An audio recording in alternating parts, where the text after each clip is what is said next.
Yang kedua, pelajaran lagi, ada seorang preman bandar narkoba, baru keluar dari LP Narkotika Salemba, bertemu dengan saya kurang lebih 1 bulan.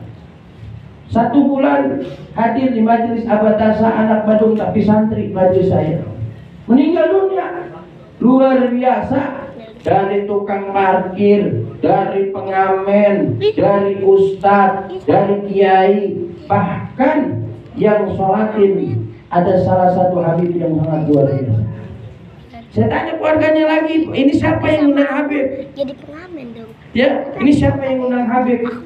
Ada temannya yang undang Habib. Terus Habib kenal sama almarhum. Datang berbondong-bondong. Pelajaran luar biasa. Seorang preman yang sholatin ba'da sholat asar lebih daripada 5 saat, hampir 1 musola.